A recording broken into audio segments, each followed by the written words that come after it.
All right, hello everybody. What have I got for you today? I've got a defense of shorter fiction. I don't know; those are the kind of the grandiose words for what I'm trying to get across. But what I'm going to try to do is kind of defend the novella format, or shorter novels, because nowadays we've got all these publishers and stuff that are like, well, we won't even look at anything if it's under 100,000 words, and like I think they're missing out on a lot of actual potential by doing this.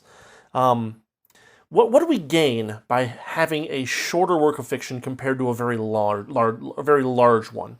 What do we gain by having something of, let's say, 20 to 70,000 words as opposed to 100 to 120,000 words?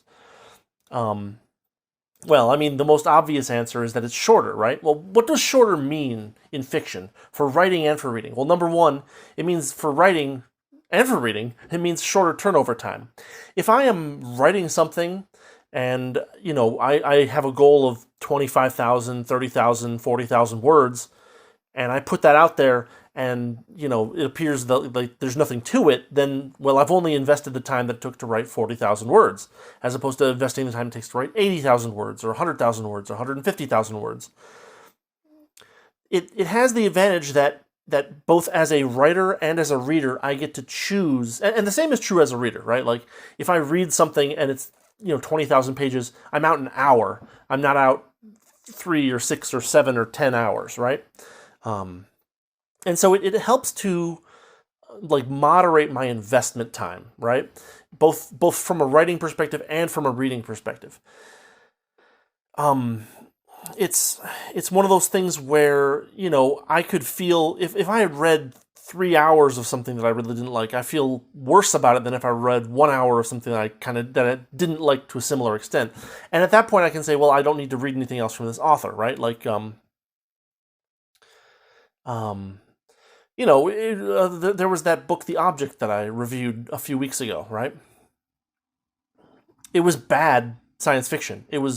It didn't contain particularly interesting ideas. It was too smug. It was more focused on like aspects of the situation that were not interesting to me. It was one of those books where I was strongly inclined to skim it through certain parts of it. If that book had been half as long, I wouldn't have spent that much time on it. I would have spent half as much time on it. Similarly, if I'm writing something and I'm just like, I'm just not getting this. This just isn't going anywhere. What the heck? I thought I had a good idea for a plot, but it's just not satisfying, or the characters aren't working the way I want. I can set that aside, and I've only invested 10 hours, 20 hours, 30 hours of work into it, as opposed to 100, 120, 150. So being shorter is not a negative when it comes to reading or writing. There's definitely advantages as far as, applying your attention in specific ways and getting things going in ways that make sense in a rather quick way. But let's go in a little bit deeper. Less complexity. The fact of the matter is that most things that happen to real people aren't the results of these gigantic overarching plots that have these large amounts of character development.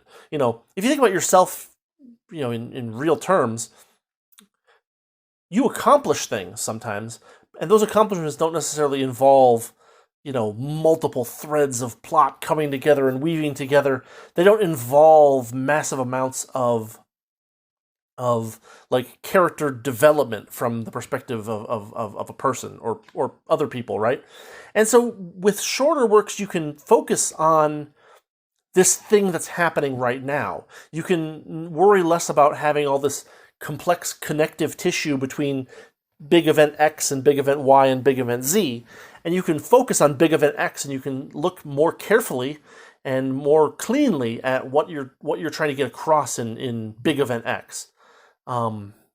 So, like, from a reading perspective, sometimes you want a story that actually is a little bit more down to earth, that shows the kind of thing that a real person might experience to a certain degree. I mean, you want it to be interesting, of course, but there are plenty of interesting things that happen to you in your day-to-day basis that don't involve, the rise and fall of a kingdom, so to speak, right?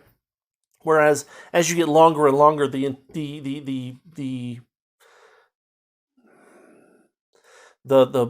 what do you call it? The incentive is to make things more and more complex and to make the stakes higher.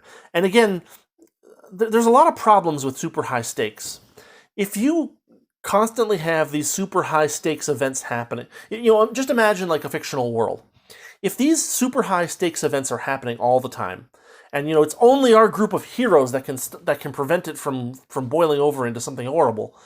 Well, what happens? What happened before this group of heroes was around? If these events are happening every 3 years, every 1 year or something like that, then there comes a point where it becomes hard to suspend your disbelief and say, man, if friggin' gigantic meteors about to hit the planet once a year, they stopped it this 1 year, and they stopped it this next year, and they stopped it the 3rd year, and they stopped it the 4th year. At some point, they're going to mess up, right? And it's like, well, you obviously you can't make the series. Well, you could end the series with like, we failed to stop this meteorite number 5, end of mankind kind of thing, and then you could start stories about like the post-apocalyptic stuff, I guess. But like at the same time, these kinds of like super high stakes events are pretty rare in reality, and they should be. I mean, it's okay to write stories about big events, but in the same sense, there's a place for fiction that doesn't actually have like some world-shattering event behind it, where it's like, Rick Stout is a good example. These are murder mysteries, right? There's one or, between 1 and 3 people have been murdered, usually, and the question is, can we solve this case? Can we find the murderer? Can we get some evidence? Can we do this or do whatever? At no point does Rex Stout save America or the world, right? I mean, Nero Wolfe. At no point does Nero Wolfe save America or the world. He's always dealing with these compact stories, and that doesn't make the stories bad. It makes them shorter, and it makes them more focused on the limited number of players in those stories, as opposed to trying to like create this massive overarching plot. There was a series of 3 or 4 of the Nero Wolfe novels that tried to do like an overarching plot with a supervillain kind of thing. And they're good, but they're not the best books. They're not the best Nero Wolfe books there are. And so, I don't know. I feel like people look down too much upon compact stories that involve smaller groups of people and smaller stakes, because they're not as like bombastic. They're not as exciting. But at the same time, I think that's underestimating the value that those stories can have for people to read and to write. The other thing, I mentioned this a minute ago, but like if you have a big story that's like big event X, big event Y, big event Z, big event A, I don't know, something like that. When you're writing, if you decide to create a book that encompasses all of these events together, one thing that you have to be really careful about, and one thing that can really trip you up, is spending a lot of time doing the connective tissue between event X and event Y and event Z and event A and so on. If you don't maintain, dramatic tension, interesting characters, stuff like that between these events, you can end up with a book where there's something amazing that happens, and then there's a big chunk of time where like nothing seems to be happening, and then something big happens, and then things slow back down. And that kind of pacing, what it can do with especially the long work is it gives the reader an opportunity to set the book down. And the cool thing about shorter stories is that you can read them in one sitting. Like, you can read a 40,000 word novella or a 20,000 word novella in an hour or two, right? Whereas if someone hands you a 200,000 word novel, right, you're going to end up spending, 10-ish, 12-ish hours writing the thing? And there's always a chance that you set it down, you forget about it for a few days, and then you're like, oh wait, where was I in that book? Oh damn, I'll have to start over again, and then maybe you just never pick it up again at all. Whereas, with shorter works, you can sit down, you can set aside half an hour, in a night, you can finish a shorter work, and you can actually get something satisfying out of that rather than being in the middle of some crazy plot where you need to remember 20 different characters and how they're interacting with each other. The book that I set down and never picked back up again is Dragonwing, right? I've mentioned it in a couple of reviews as how not to do, fantasy fiction, at least not for me. If the goal of that book, and I haven't finished it, so I don't know for sure, but if the goal of that book was to, have character group 1 have a chunk of time, then character group 2, then character group 3, then character group 1, 2, 3, 1, 2, 3, and let's say they were going to do 3 repetitions of each character group per novel. Well, what they probably should have done is make a book about character group 1, and then a book about character group 2, and then make a book about character group 3. Each of them are smaller, but each of them builds on the others, and then the characters finally, meet up and have actions together in book 4 or something like that, right? As opposed to what I got in Dragonwing, which was, okay, you have character group 1, and you're just starting to barely get interested in character group 1, and then it cuts, and it cuts abruptly. Like you're like, wait, where did these guys go? And it's like, oh no, we're talking about these guys now, these guys. And then they do it again, and you're like, well, but we didn't finish anything in with the first group of characters, and we didn't finish anything with the second group of characters. All we did was kind of wiggle our fingers at a mystery box and stop there. It's one of those things that I find frustrating in a book. Is that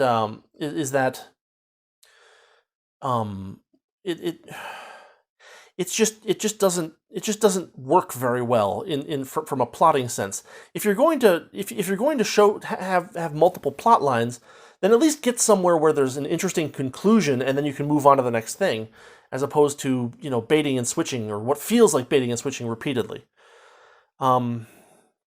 Another thing I like about shorter fiction is that it can be more focused, as opposed to dealing with something with these huge, heavy stakes and these massive, complex plots. You can really get into the minds of a couple of characters that are crucial to the story, and really kind of dig into that. And digging into characters is always helpful, because when you dig into a character in book number 1, that information sticks with the reader if they go on to book 2.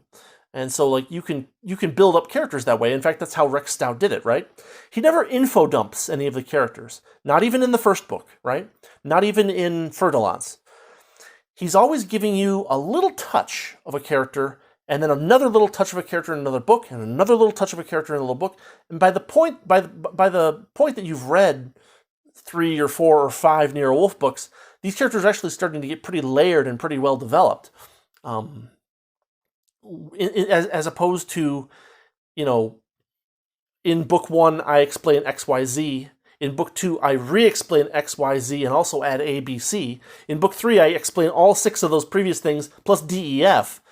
It allows you to compartmentalize things and to layer on things. That's one of the advantages of shorter fiction, is that you don't have to, especially if you're planning on making it into a series, or if you're taking a big plot and separating it into smaller plots, I guess is what I'm getting at, is that by doing this you can kind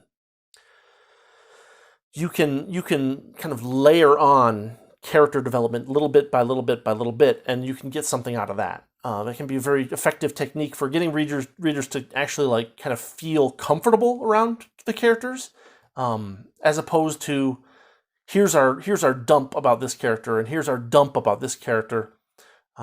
It's like, Fritz has 200 cookbooks, and then in the next book, Fritz has a bunch of old cookware that he thinks, including something that he thinks one of Julius Caesar's cooks used.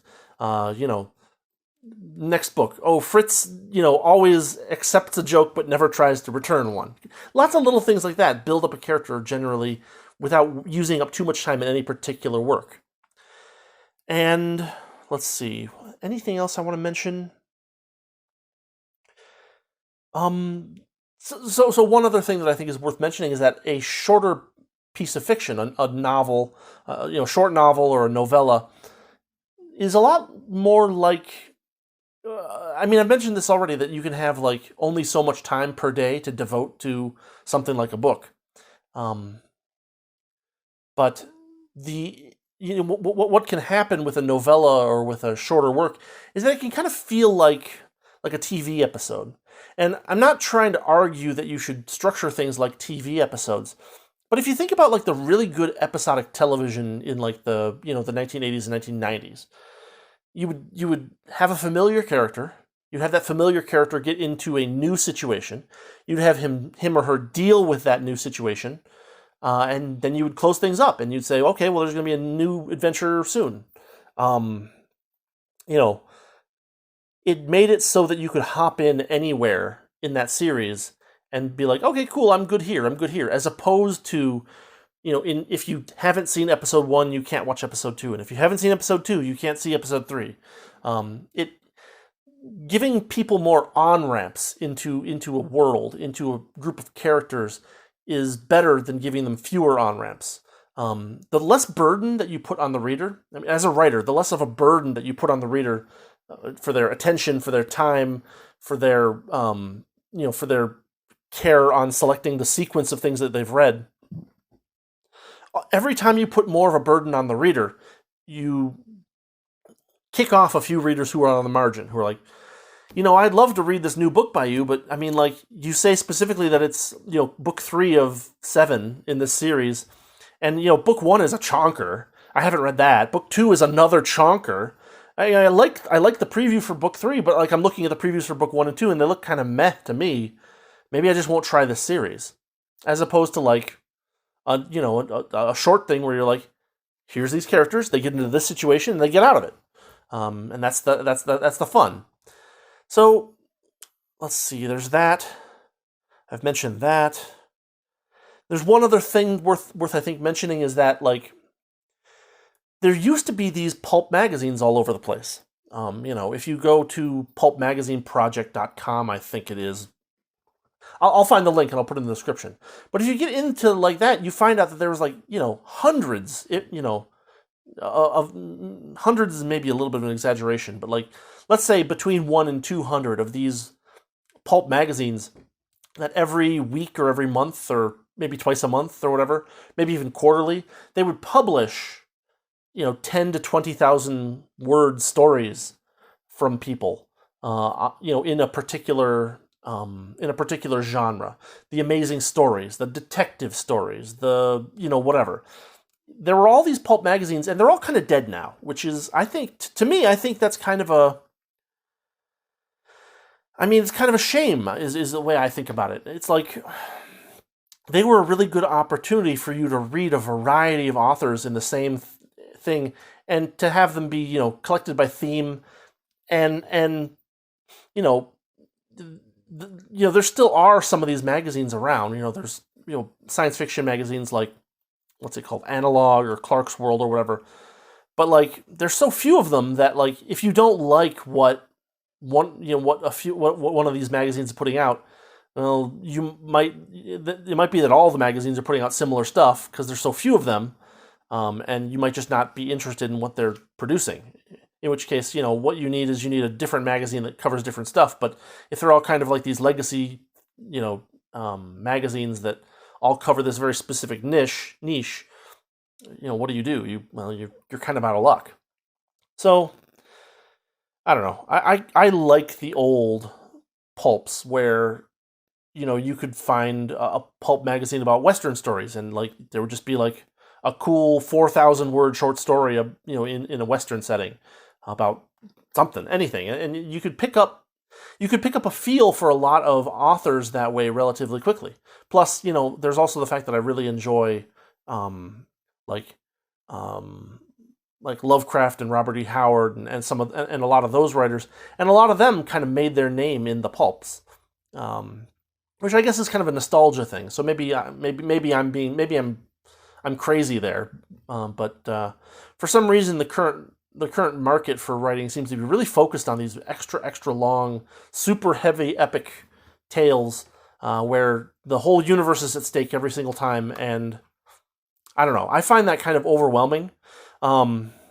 Just to give you a bit of a counterexample, one of the things I've been reading recently are a couple of the BattleTech series novels, and that's an interesting case because what's happened is that number one, they've built up a large variety of a large setting that spans a few, let's say several hundred, maybe even a couple of thousand systems with worlds that people are living on, working on, and stuff like that.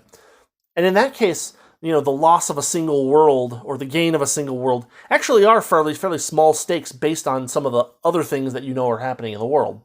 So, I mean, but at the same time, if every single book was about something that was going to change the whole galaxy, that would get tiring too. So what actually happens is that each book usually focuses on one series of battles to take a small number of planets to maybe get a foothold. There's some kind of strategic background where okay, our plan is to take over this, sure, but for the purposes of this book, we're only talking about us grabbing a foothold on these particular planets and what were the ramifications of that. In that sense, it keeps things rather narrow, considering how large the scope is compared to things that happen in reality. So that's another thing, is that if you do want to have those kind of world-ending stakes, then what it helps to do is to create a setting where a single world is not actually that high of a stake, and then you can create a lot of little stories around those small stakes, at least small compared to the overall stakes. Anyway, I think that's all I've got for today. Short fiction is more fun than people let on. There's a lot of free short fiction out there. There's a lot of it's a good way to get a feel for authors that you have never read before, as opposed to what's the word? Putting yourself in for a 120,000 word novel. You put yourself in for a 4,000 word short story or piece of flash fiction even. Maybe a novella, 10, 20, 30,000 words. And then you can say, do I like this setting? Do I like this author? Do I like the way that this is written? Do I like the style? And you can get to that conclusion faster with shorter fiction, as opposed to having to pick up this big chunker of a book and say, well, the first hour and a half was kind of bleh, and the second hour and a half was kind of bleh. Do I really try and sit it down for a third hour and a half? Maybe you don't. And so, yeah. Anyway, that's all I've got for today. I hope you found this interesting. Short fiction is one of those things that I really enjoy when it's not too hoity-toity.